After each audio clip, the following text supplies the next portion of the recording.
RJD को no कहा जाए, say no to RJD and say no to Jan Suraaj private limited company, क्योंकि मैं उसको पार्टी ही नहीं मानता। पार्टी वो होती है जिसका बूथ से सदस्य शुरू होता है, फिर ब्लॉक से शुरू होता है, फिर वो जिले का सदस्य होता है, फिर राज्य की कमेटी होती है, फिर महिलाओं की कमेटी होती है, उसकी एक स्ट्रक्चर होता है। लेकिन यहाँ जनसुराज प्रोफेशनल कंपनीज बैकएंड से पहली कारण है गलत कैंडिडेट का चुनाव।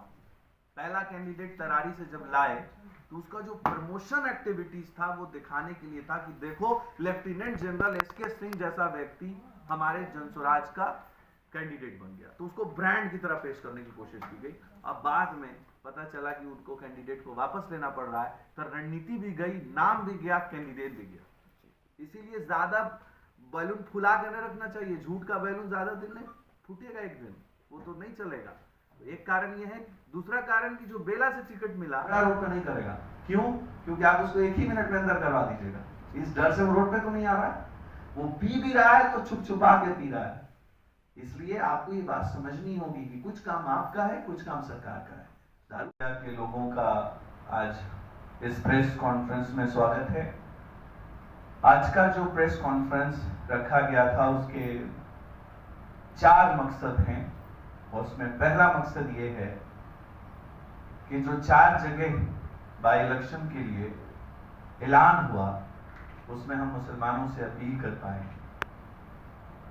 कि इस वक्त बहुत जरूरी है कि 25 के इलेक्शन की तैयारी 24 में की जाए, और बेला से आरजेडी को नो कहा जाए, say no to RJD and say no to Jan Suraaj private limited company. दोनों को नो कहना बहुत जरूरी है। पहले को नो इसलिए क्योंकि आरजेडी ने एमवाई समीकरण का बहुत भद्दा मजाक उड़ाया है। हम लोग लगातार संपर्क में थे, हम लोग उनसे अपील कर रहे थे, अगर हमने आज बाई इलेक्शन में आरजेडी को नो नहीं कहा और राजकुमार साहब के बेटे को जिता दिया तो 25 में मुसलमान उनसे निगोशिएट नहीं कर पाएंगे। Point number 1। Point number 2, say no to Jan Suraaj private limited company, क्योंकि मैं उसको पार्टी ही नहीं मानता। पार्टी वो होती है जिसका बूथ से सदस्य शुरू होता है, फिर ब्लॉक से शुरू होता है, फिर वो जिले का सदस्य होता है, फिर राज्य की कमेटी होती है, फिर महिलाओं की कमेटी होती है, उसकी एक स्ट्रक्चर होता है। लेकिन यहाँ जनसुराज प्रोफेशनल कंपनीज बैकएंड से सब कुछ तय करती हैं। मैं जनसुराज का अभियान का सदस्य रहा हूं और उस सदस्यता के रूप में मैंने सब कुछ देखा है कि जब जनसुराज अभियान पार्टी का रूप लेता है तो एक बहुत भयंकर चीट होती है, and that cheat is the point 3 of press conference. वो ये है कि पहले जिस दिन 2 अक्टूबर को पार्टी लॉन्च होती है वो दिन होता है गांधी जयंती, और उस दिन मंच से गांधी जी की मूर्ति के जस्ट आगे ये कहा जाता है कि आज हम इलेक्शन जीतेंगे और कल दारू चालू कर देंगे, जिससे महिलाएं आहत हुई हैं बिहार की और झाड़ू लेकर इंतजार कर रही हैं जनसुराजियों का। मुसलमान आहत हुए हैं क्योंकि दारू हमारे धर्म में हराम है।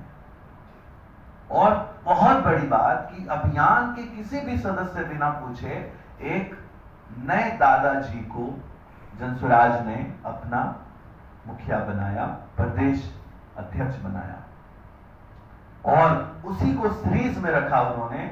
जब उन्होंने पहली प्रत्याशी लॉन्च किया तो दूसरे दादाजी तरारी से लॉन्च किए गए, जिनकी उम्र 72-73 साल है।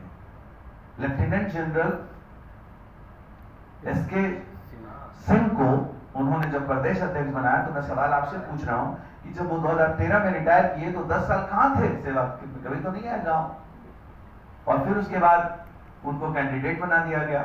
तो ये थे दूसरे दादाजी की लॉन्चिंग। लेकिन देखिए रणनीतिकार वहां फेल हो गया, उसकी सारी रणनीति और बैलून से हवा निकल गया। जब रणनीति की बात करते हैं तो वहां वो इस तरह फेल होते हैं कि जिस व्यक्ति को टिकट दिया तरारी में वो वोटर ही नहीं है अपने क्षेत्र का। तो मेरी भविष्यवाणी हो सकती है कि सही हो जाए, तरारी से दादाजी को चेंज किया जा सकता है। और सुनिए एक पॉइंट, फिर तीसरे दादाजी को लॉन्च किया जाता है। वो तीसरे दादाजी कौन है? बेला में। उनकी उम्र 73 साल है और 73 साल के जो दादाजी हैं वो 4 लाइन बोलते हैं मीडिया से, अब 5वां रोने लगते हैं।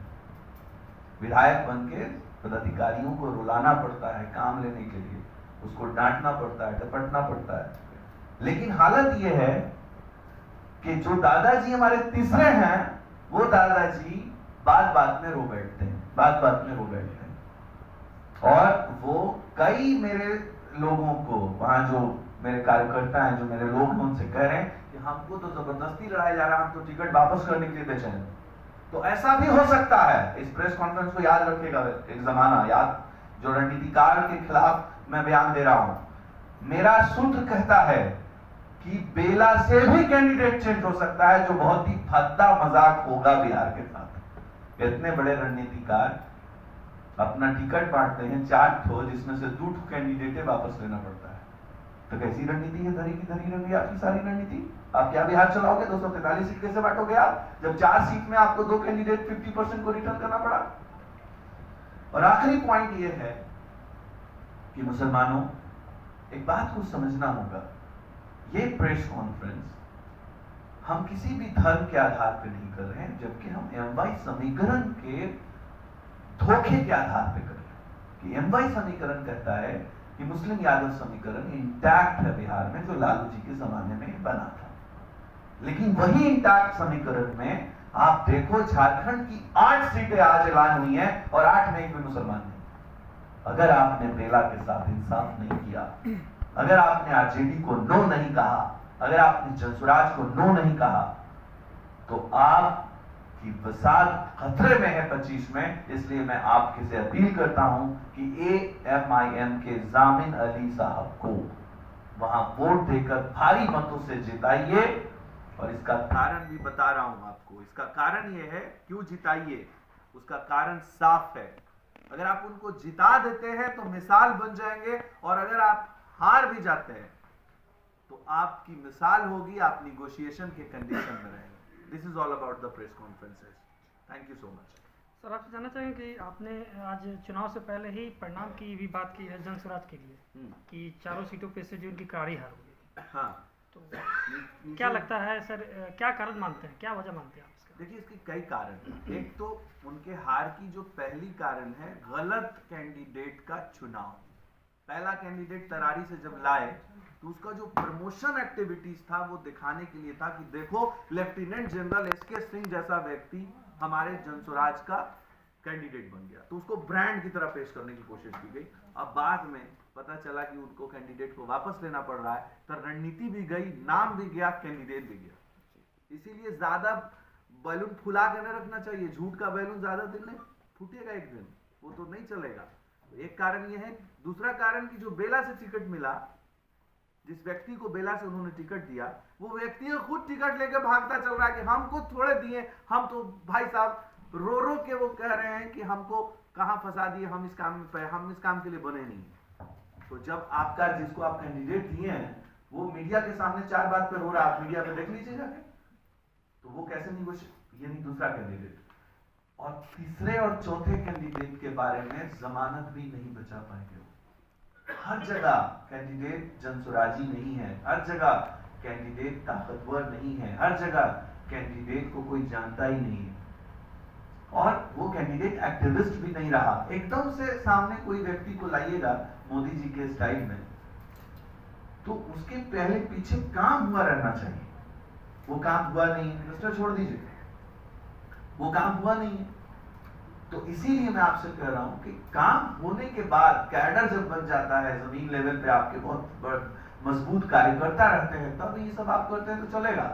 लेकिन आज आपकी पार्टी जन्म ली है और आपको गांव में कोई जानता नहीं। यहाँ पे कई महिलाएं बैठी हैं, कई गांव से आए हैं, पूछ लीजिए किसी से कि उनको जानते हैं जनसुराज के सूत्रधार नेता कौन है, डेमो ले लीजिए आप, कई जगहों से आए हैं, देख लीजिए, जिला के कई हिस्सों से। चुनाव के मद्देनजर आप बिहार की जनता से क्या कुछ कहना चाहते हैं? मैं चुनाव के मद्देनजर आंख खोल के फैसले के लिए कह रहा हूं। पहला, कि मैं जाति और धर्म से ऊपर उठ के बच्चों को पढ़ाने का काम करता हूं। मैं कह रहा हूं कि जिस जगह जो सबसे बेहतर कैंडिडेट है, समाज के हित में है, गुंडा नहीं है, मवाली नहीं है, उसको आप जिताइए, जो काम कर सकता है आपके क्षेत्र में।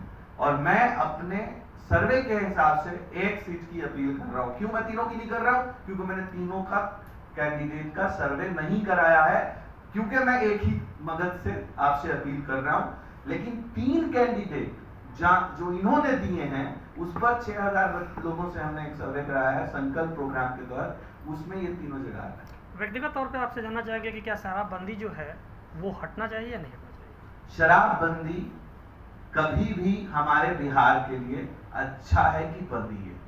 हमारे यहाँ बड़ी समस्याएं थी, हमारे यहाँ बेरोजगारी है, हमारे यहाँ गुर्बत है, हमारे यहाँ जो लोग हैं वो, आपको मैं शादियों की हालत बताता हूँ कि दरवाजा लग रहा है तो लग ही रहा है, वो 4 बज गया नाचते नाचते। आज उन सबों से हम लोगों को राहत है। हम लोगों के यहाँ जो लोग शराब पी रहे हैं वो कम से कम डर से नाटक करने के लिए रोड पे नहीं आ रहे हैं। महिलाएं सुरक्षित हैं, वो अपने घर में खुश हैं। तो हम लोग नहीं चाहते कि शराब ऑन, शराब चालू। लगता है कि शराबबंदी पूर्ण रूप से यहाँ बिहार में लागू है। That is the subject of law and order. आपको पहले समझना होगा इस दोनों एक्ट को। कुछ जिम्मेदारी समाज की है और कुछ जिम्मेदारी कानून की है। जब कोई इम्प्लीमेंट होता है तो एग्जीक्यूशन समाज का भी हक है। जरूरी है कि आप इस बात को समझें। कानून बन गया तो कम से कम आप जितना तो डर रहा है ना कि आप दारू पी करके कोई आपसे झगड़ा रोड पे नहीं करेगा। क्यों? क्योंकि आप उसको 1 ही मिनट में अंदर करवा दीजिएगा। इस डर से वो रोड पे तो नहीं आ रहा है। वो पी भी रहा है तो छुप छुपा के पी रहा है। इसलिए आपको ये बात समझनी होगी कि कुछ काम आपका है, कुछ काम सरकार का है। दारू पूरी तरह से बंदी नहीं है तो सिर्फ वही लोग खोज पा रहे हैं ना जिनको दारू से बुरा लगाव है। आमतौर से किसी शॉप पे दारू तो मिल नहीं है तो सिर्फ वही लोग उसके शिकार बन रहे हैं। चलिए, कुल मिलाकर यहाँ बंदी नहीं, इस बात को मानते हैं। मैं मानता हूं कि इसमें कुछ चूक है और यहाँ नहीं है, गुजरात में भी है, हर जगह है। जहां पूरी बंदी की बात करेंगे आप, ये पॉसिबल नहीं है। कोई भी चीज, गुटखा बंद हुआ था अंडमान निकोबार में, गुटखा लोग खाते थे, ऐसा होता है। अब से वो तो यूनियन टेरिटरी था, छोटा सा प्रदेश, कहां से चारों तरफ समंदर, कैसे लेके चले जाते थे लोग। ये चीजें रहेंगी, लेकिन कानून को व्यवस्थित करना एक डिफरेंट टॉपिक है और पूरी तरह से शराब को खुलेआम बाजार में खोल देना ये एक डिफरेंट टॉपिक है। धन्यवाद।